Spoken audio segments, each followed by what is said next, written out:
A very good morning. It's the 1st of October and a brand new month for each one of us. Wherever you are, I hope you are in the best of shapes. This special broadcast we are bringing to you right now is about breastfeeding and medication. And over the next 1 hour, we'll be talking everything that you need to know about breastfeeding and medication. Around half of all women worldwide require medication whilst breastfeeding. Historically, breastfeeding women have been excluded from drug research, largely with the intention of protection from harm. However, a lack of data to inform safe medication use in this population itself brings risks. But what is breastfeeding? It's one of the most effective ways to ensure child health and survival. However, contrary to World Health Organization recommendations, fewer than half of the infants under 6 months are exclusively breastfed across the world. Breast milk itself is the most ideal food for infants. It is safe, clean, and contains antibodies which help protect against many common childhood illnesses. It provides all the energy and the nutrients that the infant needs for the first months of life, and does continue to provide up to half or more of a child's nutritional needs during the second half of the first year and up to a third during the second year of life. I'm Chris Higgin, and this morning I'm joined by experts from the Infectious Disease Institute who will be helping us understand why you need to take all the precautions that you ought to take and also have all the information that you need to ensure that breastfeeding and medication is conducted in a very smooth way. On my immediate left, I have Ida Kauma Tusime. She is a pharmacokinetic, pharmacodynamic modular at the Infectious Disease Institute. Many thanks for joining us, Ida. Thank you. It's a pleasure.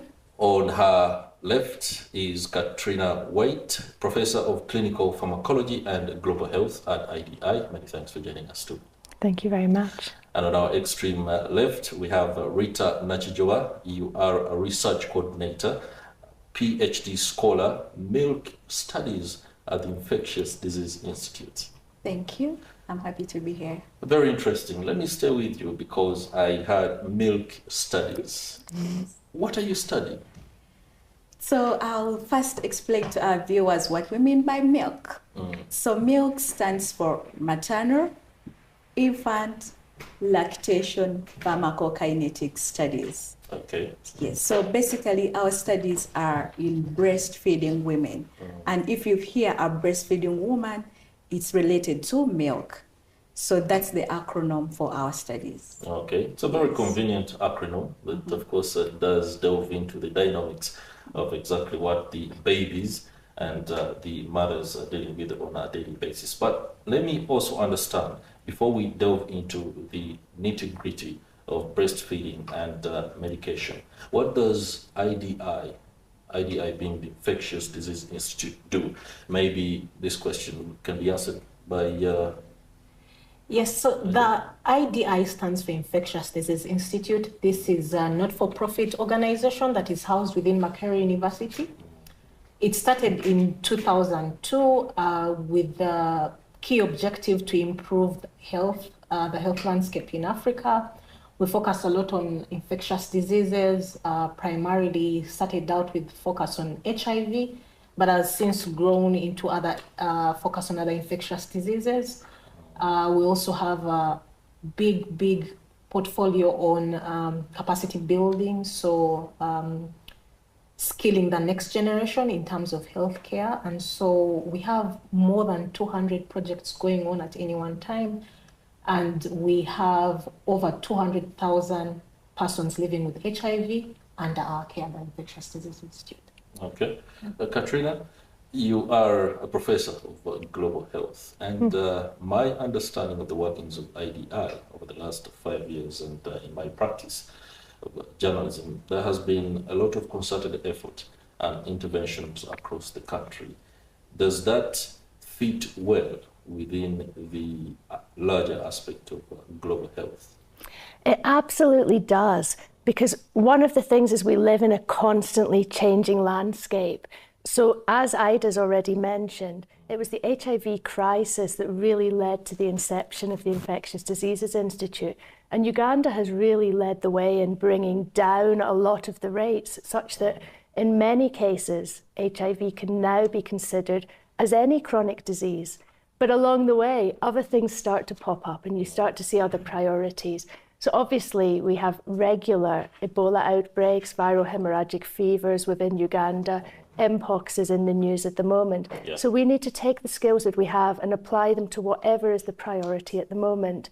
And that's something that Infectious Diseases Institute is really extremely strong on. Okay. All right. Now let's go straight into the nitty-gritty, especially when it comes to breastfeeding and medication. And this is a question that I would love each of you to answer. And let me begin with the milk scholar. Researchers, I know it's very important now that you undertake studies in medicines for breastfeeding. What informs that thrust right now? So thank you, Chris. So apparently, like any other population, breastfeeding women get conditions that make them require treatment. For example, a breastfeeding woman might get a condition like malaria or tuberculosis, and this will lead them to take a medication. So for the past years, they've excluded breastfeeding women in studies due to the perception that it is risky. But at the same time, we need to get evidence of this medication in this population. So as the milk study, we come up with studies to generate evidence that will that will inform practices about safety of these medications in the breastfeeding women. And that's the milk study standing. Okay. Katrina? So one thing that we really try to do is actually get it out into the communities and we find what are women taking. Because as doctors, we can have a guess at what we think the priorities are, but we don't know necessarily about what women are taking over the counter without a prescription. We don't know about herbal and traditional medication.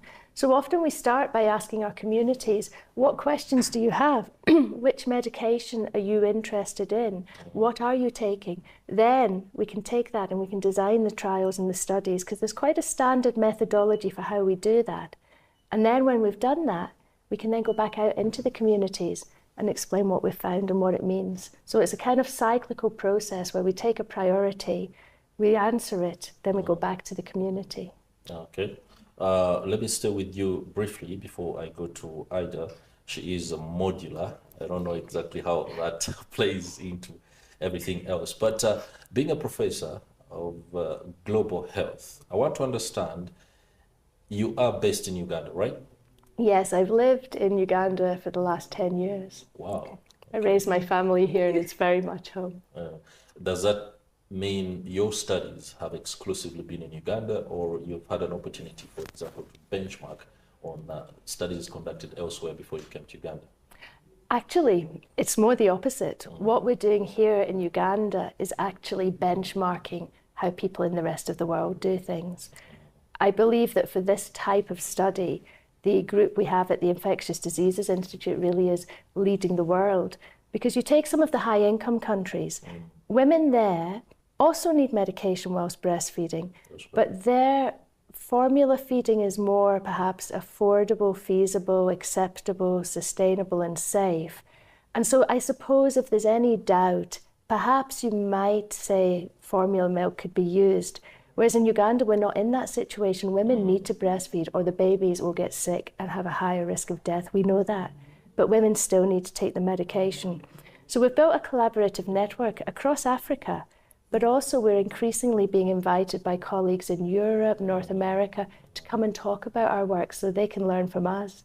So we are the benchmark in a way. Okay. Oh, wow, that's very interesting.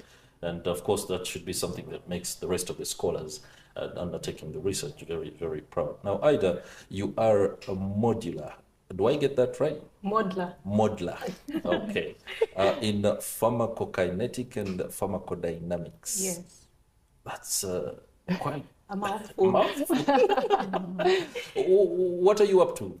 It simply means that the work that we do, so when an individual takes a medication, in this case, a breastfeeding mother, That's right. what we are worried about or what we want to understand and look at is when this mother takes the medication, some of it will end up in her breast milk. That's right. And then when the baby breastfeeds, the baby can end up with amounts of the drug. They can end up with amounts of the drug. So what that modeling does simply means we use mathematics and we use the biology, the science of the maternal body, the body of the baby. We try to predict and quantify how much drug might end up in the infant. And that knowledge is useful to sort of, if we think that these concentrations might be toxic, might give the child side effects, then you might want to adjust the dose that the mother is taking. Yeah. Or on the other hand, the baby might be getting concentrations, drug concentrations that are not toxic, but very low. But over time, this repeat exposure to these low concentrations, it might mean that the child might become resistant, what we call resistant to a particular medication. Such that later on, for example, if they get the condition for which the mother was being treated, because they've been exposed to these low concentrations over time, that medication might not work for them.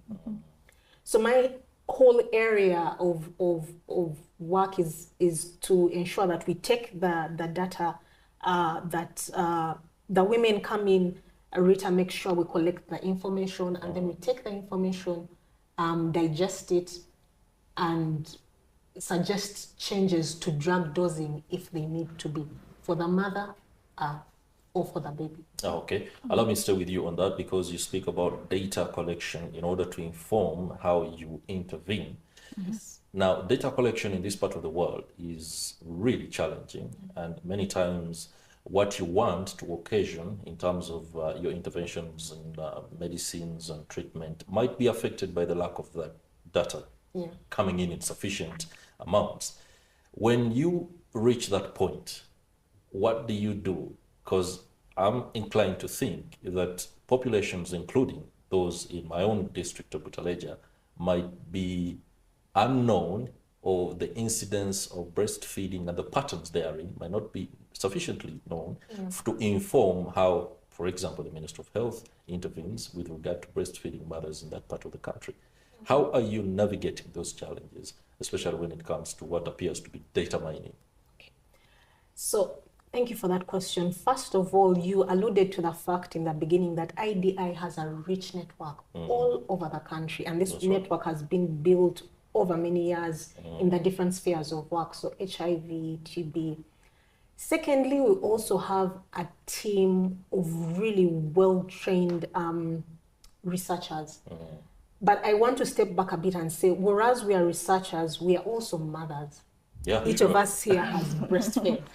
So when we are designing these studies to collect this data, we know the intricacies, we know the peculiarities, we know how a breastfeeding mother might feel. That's right. And so when most of our nurses are collecting data, we found it very interesting that Katrina talked about the global networks.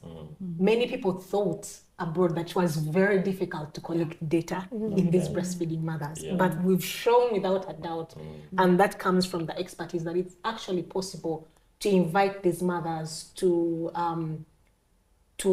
educate and say, this is what we want to do, this is how we want to collect our data, and you'll find that they always give us, the mothers are willing to give us their breast milk samples, a sample of their milk.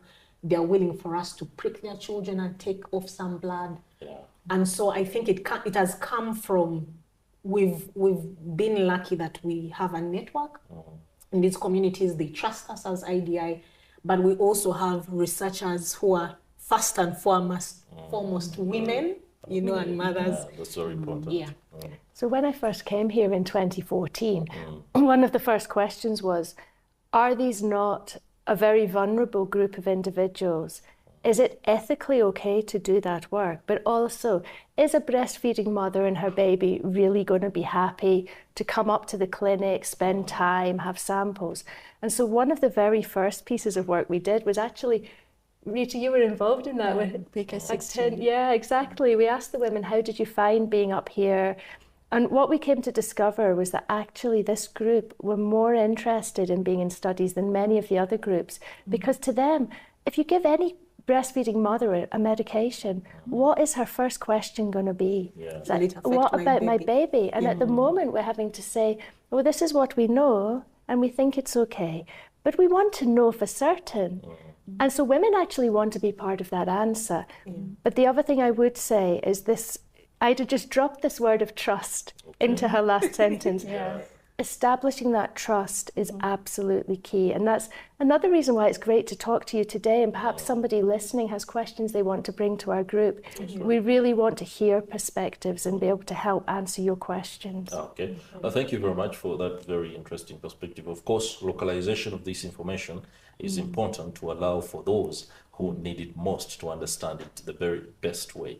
And of course, this throws us back to the lady who is undertaking studies in milk. Yes, please. What is there's always talk, especially among the younger girls and women, there is a discomfort, must be very specific, about breastfeeding exclusively for 6 months. They have their reasons and challenges. Some conveniently say the nature of work does not allow them to be able to breastfeed exclusively. But then there are those who are not working and are lucky enough to be under a family setting that allows them to be comfortable without necessarily working. But they still say, I cannot do that exclusively for 6 months. I want you to hammer down that information and give us what the disadvantages are if somebody who can exclusively feed for 6 months chooses not to. Okay, thank you, Chris, about that. So first of all, if you are a mother, it means you have a husband. That's right. I'll take it in this example that as women, we love attention. So we always say our husbands are not giving us attention. So take this that you're doing. If you're denying your baby breast milk or you're not breastfeeding, you're also denying your baby that attention. So all of us here are mothers. When you're breastfeeding your baby, there is that bond that you create with your mother, with your baby. So if you really think that you really don't want to breastfeed your baby, so you're denying your baby that bond, that connection, that love that you would give your baby in terms of breastfeeding. So regardless, because we know that the top notch is that nutrients that we get from breast milk, but take it, if you're out there and you really feel you really don't want to breastfeed, take it that at least give that attention, give that bond, give that relationship from you to your baby, and you can only do that through breastfeeding. Yes, in addition to the nutrients we get when we breastfeed our babies. Okay. Yeah. Aida? Yeah, I mean, there are so many advantages of breastfeeding, even to the mother. Yeah. A mother who's breastfed, so sometimes the ladies say, oh, my breasts will sag. But I always say counter to that is your tummy will slim faster. More afraid for their bodies than for the baby. Yes. So if you breastfeed, your tummy actually goes back faster. And for those who have breastfed, when the baby suckles, you actually feel some of the contractions. So I usually say there's something to counter it. But also, it has shown that down the road, for example, children who are breastfed, they do better on some intelligence tests, so many of the intelligence tests. They are less prone to some of the childhood illnesses.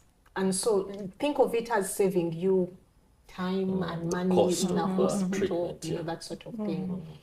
But also, I just want to encourage those who are working mothers with the advancements now and with a little bit more income, mothers can express their milk. So you may not be able to breastfeed them yourself physically, but you can express your breast milk, and that means you simply, pump it out. And then if you have a refrigerator, if you have a fridge, you keep it there so that when you're at work, for example, I know most for Uganda, I think the law is 3 months leave, such that by the time you go back to work, you have sort of your breast milk stored. And so whoever you leave taking care of the baby can always use your breast milk. So you're not giving them it to the baby physically, but they are getting the milk. So that's also an option that women should explore. Okay. This next question will go to Katrina and Rita. Let me first begin with Katrina. Across the globe, the specter of HIV/AIDS is a challenge for all public healthcare systems, but sub-Saharan Africa finds itself in a particularly worrying situation where infrastructure and interventions are piecemeal, often as a result of funding constraints. But when it comes to interventions for mothers who are breastfeeding, we already have what is known as a PCMT. PMTCT. Thank you for the correction. That one has been very pivotal in ensuring that there is a lesser incidence of transmission of HIV from the mother to the baby.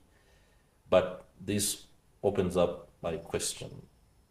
When a mother is HIV positive and she has been very religious, especially when it comes to the protocols of breastfeeding, challenges later emerge.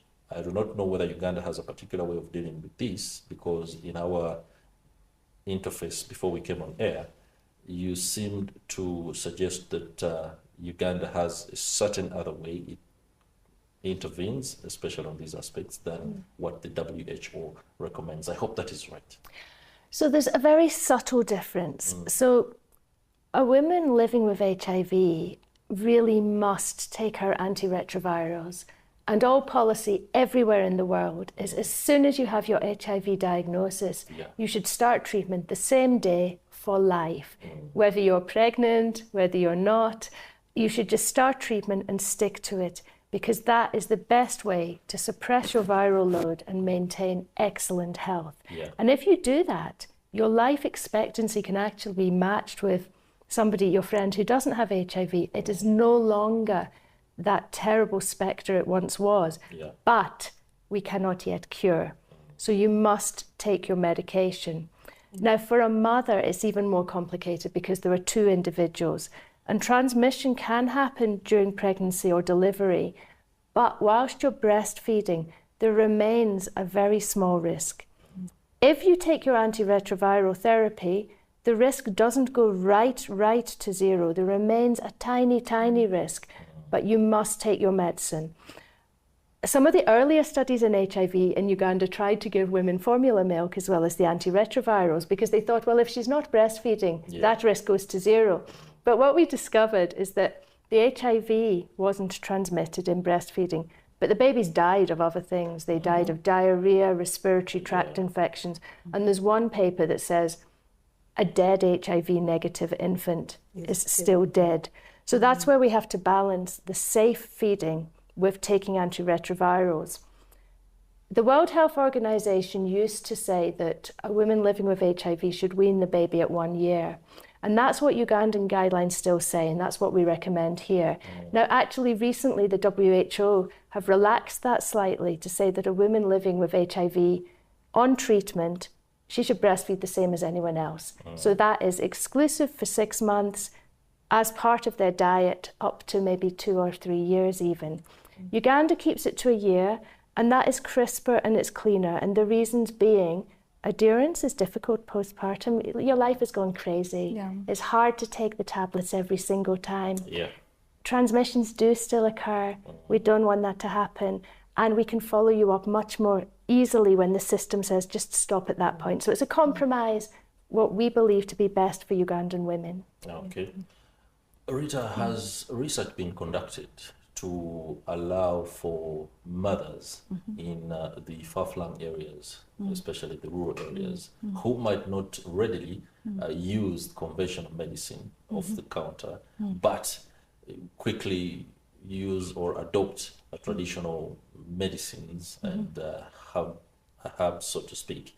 Are studies looking in that direction, or have you attended particularly to cases like that and have, so if I may use the word protocol, in administering medicine for them? So apparently there's a trend that drug shops are everywhere. So women can easily go to those drug shops and get what we call over-the-counter medications.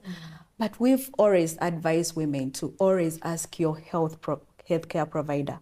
Because yes, we know most drugs are safe, but there are those drugs that you will need more advice from a healthcare provider. There are some drugs where before you take them, you have to get advice from your healthcare provider, either to first stop the breastfeeding or to breastfeed, say, 2 or 3 hours later while you're taking that drug. So this is the problem we have now, that someone just walks onto the counter and gets the drug without getting the prescription or without getting advice from a healthcare provider. So we always advise women, if you are not able to report to hospital, at least give a call to your best healthcare provider to give you advice on any medication. Okay. Yes. But one specific local thing that is quite interesting is many women in pregnancy and breastfeeding, as you may know, they take imumbwa, which is, it's a combination, isn't it? It's not a single thing. Yeah. And of course, when you buy it in the market, this is going to sound obvious, but if I go out and I buy some imumbwa down here in Kampala compared to Gulu, it may not have exactly the same composition. But we And found those challenges could come down to toxicity levels. Exactly. So actually, we did some work on this. We got a collection of samples, we took them to a laboratory and we measured what was in them. We also co-administered, we took an antiretroviral, gave it together with the imumbwa to rats, and we looked at what happened. And actually, if you're taking dolutegravir or DTG, you may know it as, do not take imumbwa because it can bind to the drug. It can mean that you don't get as much into your body. So please, I know there's a lot of cultural beliefs, and I know the pressure also from relatives and extended community can be high. But if you're on ARVs particularly, please don't take these herbal things without knowing exactly what's in it, because it could mean that your treatment doesn't work. Okay. It could be complicating things that you're supposed to be rectified. Exactly. You're doing what you believe to be best for your baby, but actually, in that case, it might not be the best thing. All right, so how are you incorporating, and I'm afraid I'm going to have to stay on that particular issue for a while, how are you incorporating traditional birth attendants in the villages? Because they do attend to most of these mothers even after they've given birth. The reason I want us to dwell on it is because these women are believed religiously more than the doctor who comes clad in a coat. And then that poses a challenge. For example, if somebody has had 4 babies and their consultation has been with a traditional birth attendant, and here you are on their 5th, you come in with a clinical coat and you're speaking conventional medicine and all these other things, there is always a point of conflict or even dismissal of what you're saying on account that this has been successful over the years. Why do you think it's not going to be successful for this other one? So I could start. We always tell our breastfeeding women that every child is different and every pregnancy is different. So you might have succeeded while taking herbal medicine or any concoction on the other babies, but now this is special. So all we do is to give them the right information. And I've come to realize that through our community engagements, the traditional herbalists are well versed. They are aware. Because they've been ongoing awareness, the trainings through them. So you might find that they ask these women, which other drug are you taking? Like how Professor Katrina says, if you are really taking, let me say, an antiretroviral drug, at the same time you're taking your concoction, they really ask them those questions to make sure that there are no interactions. Of course, I admit that they are those that they may not ask. So our role is to keep health educating our women that, look here, it's good, our grandparents have taken these herbal medications, but you didn't know the infections they had, or they were not taking the medication that you're taking. But if you're taking a medication for a certain condition, it's not good to mix the two. Yes, because of the problems that may come with the liver problems, the contraindications and the toxicity that we've talked about. So yes, you give that information and then you leave the lady to make an informed decision. You pray. Yeah. She makes the informed decision. I just wanted to add on to what Rita said. So the IDI, we have what we call community advisory boards. And the milk study engages one of them. So there's a group of people who really come from the community. So we get a representative from the church, from the mosque, from the youth. And when we are designing our studies, we bring them on board. They come to the IDI, we sit and talk and say, look, this is how we plan to implement. And then they will say, that you need to change that. That might not be possible. So the fact that we have these members from the community means that our studies are that we have the community in mind when we design and plan to implement them. Also, we have what we call peer mothers on our team. These are women who are living, for example, with HIV and are peer to another woman in a similar situation. So it's interesting that what a mother might not disclose to that doctor, they will disclose to the peer mother. So the peer mother is very approachable, and so she bridges that gap. I mean, yeah, sometimes friendship and peerage does break down walls. Exactly. Yes, one cannot. Exactly. So it's interesting that what the doctor will miss as we are patients are waiting, as these women are waiting to see their doctor, or the peer mother engages, and then she can always come back and fill in the gap and say, that mother is non-adherent. This might be the problem. This mother is like this. So we've really set in place the fact that we have community advisory boards and peer mothers. It helps to improve our engagement with the community. Okay. Katrina? And I would say, because one of the things we want to do as a group is really to make what we're doing really clear in a way that people can understand and the people that need to know. And so that's why we have different social media channels. We have an engagement program called Attaining Equity of Access to Research, which is a mouthful. So we shorten it to @ the Equator. And what we aim to do is we aim to actually go out and talk to VHTs, talk to the traditional birth attendants, actually produce things that they'll find helpful, short 1 to 2 minute video clips, community events, even drama, dance. We've just published a paper where the authors include the film producer, an artist, and the head of the drama team. Because what we're trying to do is develop interactive methodologies, because we don't want to tell people like, you are wrong, you must do it our way. That's not it. It's about a conversation. It's about understanding. And if they've got questions, maybe a traditional birth attendant can come to us and say, can you help us produce some messaging on this or that? So we're trying to build those partnerships across disciplines, get out of the clinics and the hospitals and into the villages. Okay. Oh, thank you very much. That shows that the Infectious Disease Institute is doing a lot of interventions and attending to engagement mechanisms that allow for local populations to be on board. And that's a very effective way of doing things. I must say congratulations to the team on that aspect.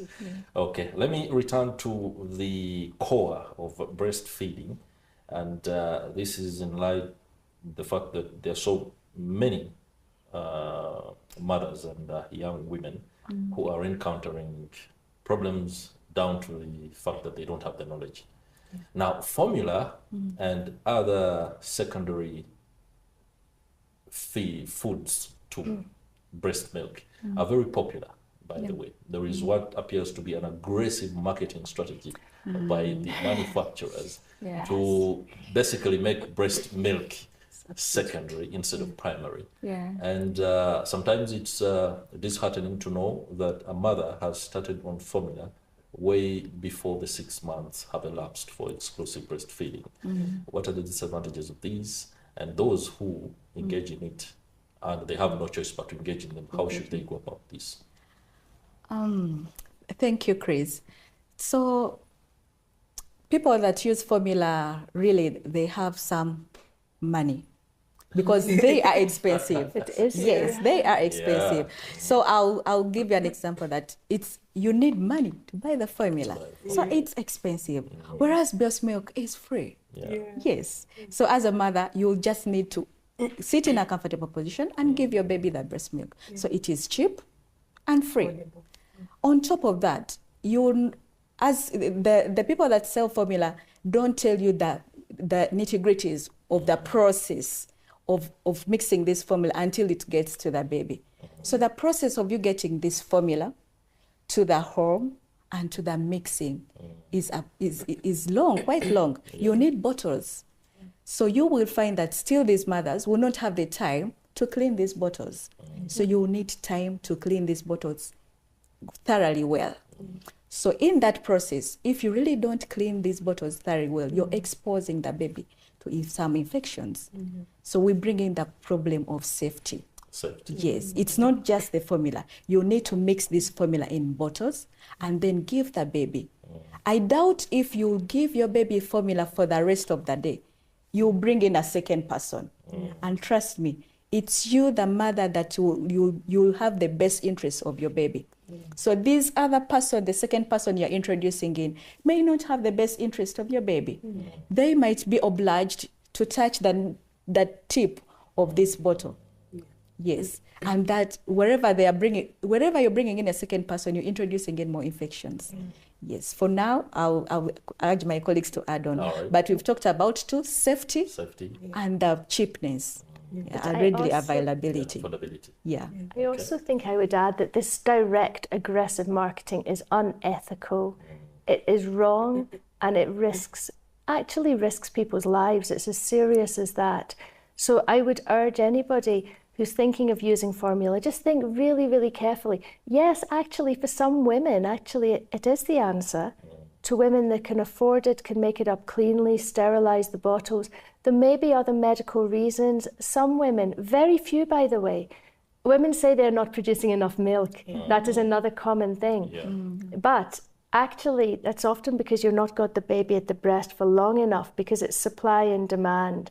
And so as the baby suckles, your body reacts by producing more milk. And actually, breastfeeding a baby is actually a full-time job. That's why women get maternity leave. It's not so you can run around. It's actually so that you can take care of your baby and, really do it. But I would say if you're thinking of formula, be really careful. These people, they don't care about you and your baby. They want to make their profit from their products. So I can't say that strongly enough. I do want to say, if there is an exceptional time when a woman is needing to use formula, I don't want that woman to feel guilt. I don't want that woman to feel ashamed. These things exist because sometimes they're necessary, but your first choice, always persist with breastfeeding. There are lactation consultants around. Naturally Nourish in Uganda is a really good organisation. Our colleague Doreen set that up. She's a medical doctor, but she felt this calling to actually support breastfeeding women. Services are available. So if you're struggling to breastfeed, get in touch with someone that might help you before reaching for that bottle of formula. Okay, all right. That's something that ought to be taken in exclusively, especially for those that may be grappling with the aspects, including what you want to feed your child. Now, we are, of course, inching further. Just a reminder for those that are watching that this special broadcast is about breastfeeding and medication. And with me here on set, I have Ida Kaumatusime. She's a pharmacokinetic and pharmacodynamic modeler at the Infectious Diseases Institute, as well as Katrina Way, Professor of Clinical Pharmacology and Global Health, also at IDI. And on the extreme end, I have Rita Nachijoba, who is a research coordinator and PhD scholar, milk studies, also at the Infectious Disease Institute. So the information they are sharing comes from expertise. There is absolutely nothing to question. You must be able to take in and improve the quality of life for your baby and ultimately yourself, because a healthy mother is equal to a healthy baby. Now, let me delve on matters that are also very pivotal to the health of the baby: nutrition. We do know that food itself is medicine.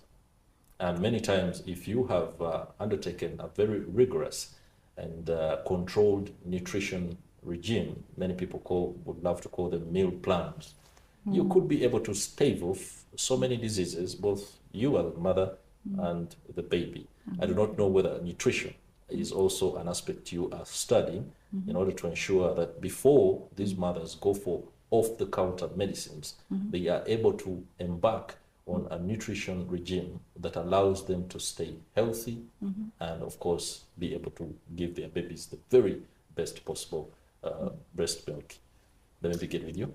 Yeah, so I'll start right from the time when a mother conceives. I'm glad that the government has tried to do a lot of advocacy to encourage women to go for what we call antenatal visits. And in most healthcare settings, during these antenatal visits, mothers are taught on nutrition. And in fact, closer to their delivery, they are taught on nutrition that will ideally support their breastfeeding, okay?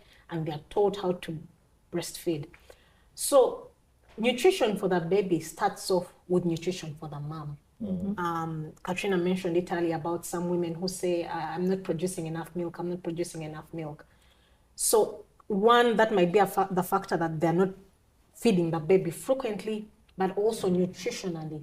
We always encourage a newborn mother to eat food that is beneficial to her, and that will help her produce enough milk then for the baby. And the interesting thing is most of these foods are not really expensive.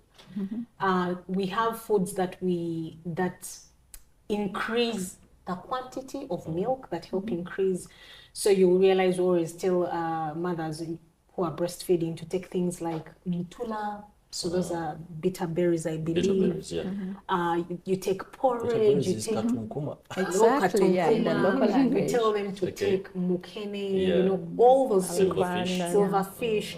And so once the mother's nutrition is good, it means she can produce milk. That is right. That is good. And the interesting thing about breast milk is that it changes over time to suit the needs of the baby also. So the breast milk that produced very early on, just after delivery, is very different from the breast milk that a 3-month-old will take and a 6-month-old will take. But again, it's just to say that as long as the mother is in a good space nutritionally, that's right, the breast milk will be enough and it will be good for the baby. Okay. Anything to say on that? I think just generally good balanced diet. I think it may be worth mentioning, although people don't always like it when I say this, but that actually obesity is a problem too. You know, we've spent so many years focusing on undernutrition, making sure we don't have malnourished. But actually, in terms of pregnancy, a lot of complications come when a mother is obese. So I would really urge, just when you're having a sedentary life, you don't need to eat as much as if you're working in the village. It sounds very obvious, but sometimes people don't see. But lots of green leafy vegetables, fruit and vegetable. Go down to Nakawa market and just fill up your bag, and cheap, healthy, easily accessible, affordable, balanced food. Same for mother. And once your child starts taking food, honestly, I had my children in Africa, first in Malawi, then in Uganda. Mangoes, papaya, bananas. This is the place to feed a young child, much easier than in these other high-income settings. Exactly. She hints on the kind of foods that you can eat to ensure that the breast milk is flowing and it's also top quality. But then again, there are those who eat processed foods. They claim sometimes you need to have a change, you know? You cannot, for example, eat only organic food simply because for the 6 months you're thinking about the baby. You need to also imbibe because... once in a while, of course, Uganda style, once in a while. But the way Katrina said, we need to balance. That's right. I'll give you an example. Through our community engagements, we went to the northern part of Uganda, and all the babies were very healthy, and all the mothers were very healthy.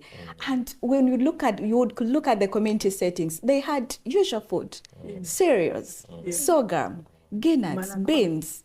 Yes, like Ida says, the nutritious food is just below us. It's just ahead of us. That's right. It's not eating expensively, but the usual foods that we have in our homes. And I'm glad that Ugandans were embracing taking fruits and vegetables. There's a time when I was growing up, people were not so much into vegetables, but these days every family, every home, every market, they have vegetables. And I'm glad that mothers are embracing the advantages we get from vegetables and fruits. All right, ladies, we are entering the final bend of the discussion or the breastfeeding and medication. And for now, I would allow each of you to give us what is more like a wrap. And for other discussions, we usually want a bit of projections on what could happen, but this is not for this particular one. Maybe an outlook. If all these interventions are undertaken successfully and the information taken religiously by those that are supposed to take it, what kind of Uganda or world would you envisage in 10 and 15 years? Let me begin with Ida. Well, first, I'd like to encourage every mother out there to breastfeed.